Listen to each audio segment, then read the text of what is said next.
Hello everyone, my name is Havu. I'm a PhD student at Iowa State University.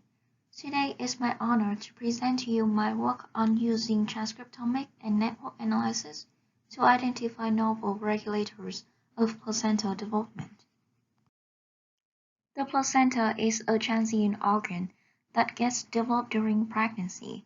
It serves as a bridge between the mother and the fetus, with multiple functions such as gas exchange, eliminating waste, and nutrient uptake.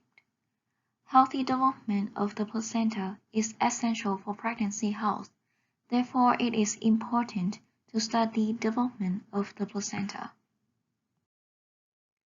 Due to ethical concerns, human placenta during early stages are not accessible. However, it is possible to use mouse models to study early placenta development because of two reasons. Firstly, mouse and human placenta share some similar milestones in the developmental timelines.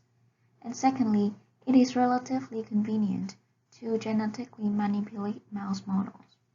In this study, we use mouse placenta tissues at E7.5, E8.5, and E9.5 to generate RNA-seq data and identify regulators of placental development.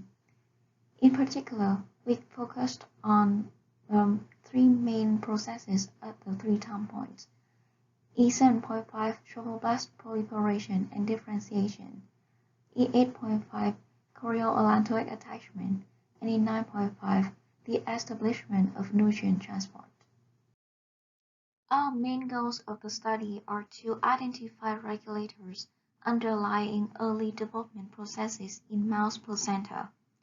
We hypothesize that genes with time point specific expression patterns are involved in placental functions at each time point, and gene network models at each time point could capture specific cell populations.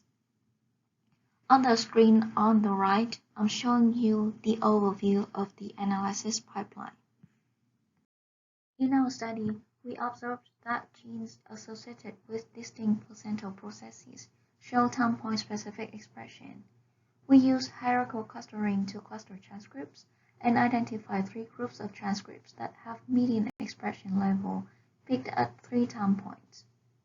We also observed that time point hierarchical clusters capture the most genes underlying the time point associated processes.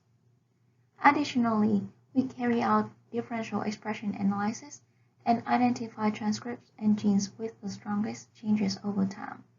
After combining results from hierarchical clustering and differential expression analysis, we identify time point specific gene groups.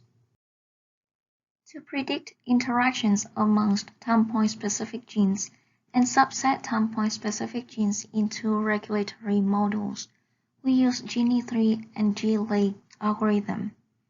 As a result, we observed gene models that are highly relevant to processes related to pregnancy as well as placental development, as shown with the gene ontology analysis on the screen.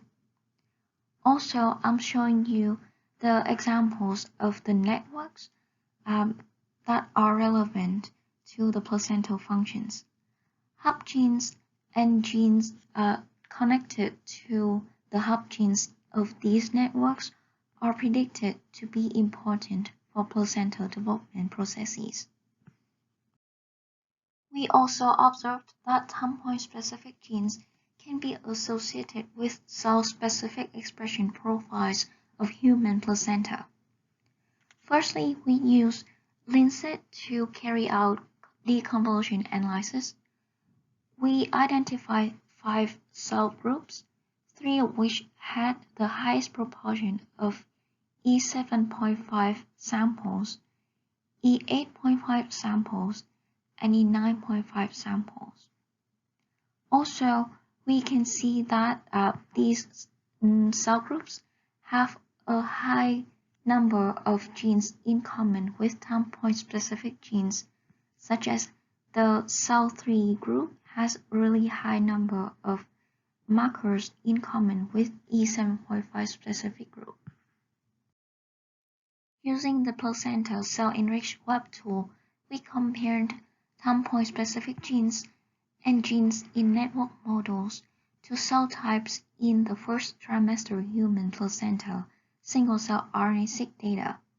We saw that time point-specific genes as well as genes in the network models shared similar profiles to human placenta cell populations.